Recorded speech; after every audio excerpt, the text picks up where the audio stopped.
Bumili si Hapon ng bagong computer. Gamitin ko daw ito sa pagbablog ko. Hello, minasan konnichiwa. Tara samahan nyo kami today's mini vlog. Alas 11 ng tanghali, dumating po yung kaibigan ni Hapon dahil meron daw siyang ibibigay na gamit. Habang nandito kami sa labas, dumating na rin po yung in-order ni Hapon na vacuum galing naman sa Amazon. Tapos ito naman po yung mga gamit na binigay ng kaibigan ng asawa ko. Ito nga po yung mga binigay niya. Merong tent, cooler, at saka isa pang malaking box. Pagkatapos ko silang bigyan ng inumin, papasok naman ako dito sa loob. I-check ko na nga kaagad to kung may sira ba o wala. Habang binubuksan ko nga to, si Kenshin naman ay pinapanood niya ako.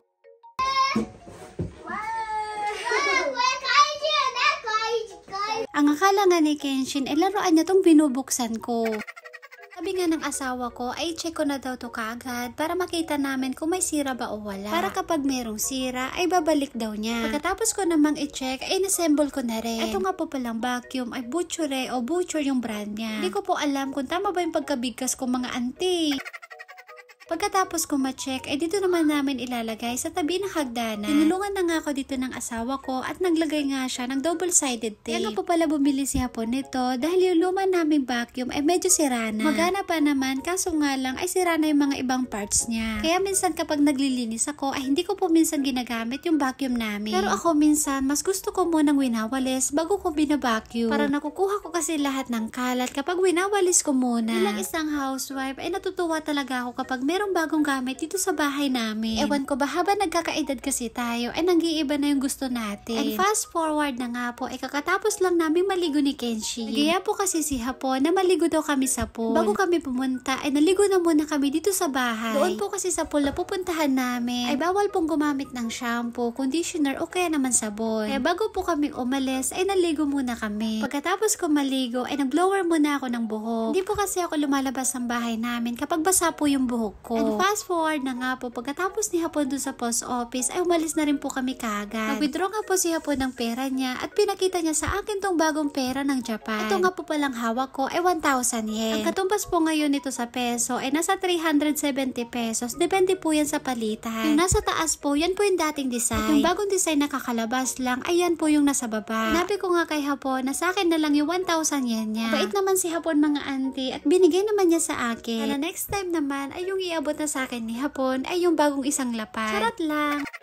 Bago kami pumunta dun sa pupuntahan namin, ay dumaan muna kami dito sa McDo. At pagkatapos lang po ng ilang minuto, ito na nga po yung in-order namin. Bago kami pumunta dun sa pool, ay dadaan muna kami sa Matsumoto. Nagbabalak po kasi itong si Hapon na bumili ng computer. Problema ko po kasi itong cellphone ko mga auntie, napakabilis ma-fully storage. 100GB lang po kasi ito, tapos hindi ko rin alam kung saan ko na ilalagay yung mga mini vlogs namin. Yung mga video po naming na-edit, hindi ko po yan dinidelete mga auntie. Sinisave ko po yung mga videos namin dahil memories din kasi yun. Kaya sayang naman kung buburahin ko. At dito nga po kami nagpunta sa Edion. So correct me if I'm wrong mga auntie kung tama ba ako umalis sa pagkabigkas ko. Pagpasok namin dito sa loob, eto nga po yung unang-unang nakita ko. Ang daming second hand na cellphone, tapos ang mumura pa. Yung presyo nga pala ng mga yan ay depende po yun sa gigabyte at sa unit. Tapos ang sunod ko naman tinignan ay eto mga kamera nila na pang vlogging. May napanood nga ako na eto daw yung magandang gamitin, lalong-lalo na sa mga vlogger o content creator na kagaya ko. Sobrang ganda at sobrang ganda rin naman ng presyo. Pangarap ko rin naman magkaroon ng ganyan, pero dito muna ako sa cellphone ko. Dahil hindi naman malaki yung kinikita namin sa pagbablog, kaya pas muna tayo doon. Hapon naman po, tumitingin na rin siya ng computer. Ang sabi nga ni Hapon, ay gusto daw niyang bumili ng computer. Para dito ko na lang daw ilagay yung mga videos namin. Tapos ang sabi pa nga niya, ay dito na lang daw ako mag-edit ng mga mini vlogs namin. Ang sabi ko nga sa kanya, wag na lang siyang bumili dahil hindi naman ako marunong gumamit ng computer. Kaso si uncle yung mga auntie, sobrang kulit talaga. Ilang oras kami nagtalo. Ang sabi ko sa kanya, wag na lang siyang bumili. Inukonsensya ko nga tong si uncle nyo. Ang sabi ko nga sa kanya, meron pang mas mahalagang bagay kaysa dyan sa bibilhin niya. Dalawang isip nga tong si Hapon, kaso nga lang mga auntie ay na-order niya na. Bali hulugan nga po tong mga auntie at babayaran po namin to ng 2 taon. Bali ang ginamit po ni Hapon ay yung credit card niya. Pero babayaran ko po yan kay Hapon ng hulugan. Yung sinasahod po namin sa pagbablog, ay yun po yung ibabayad namin. Kaya medyo naiinis ako kay Hapon mga auntie dahil hindi naman mahalaga yung binili niya. Tapos hindi rin naman ganun kalaki yung sinasahod namin dito sa pagbablog. Kapag wala po nag-trending, wala po kaming sasahurin. Pero okay lang naman daw sa kanya. Kapag wala daw kaming nasahod, siya na lang daw yung magbabayad. Kaya medyo nakahinga ako ng konti dun mga auntie.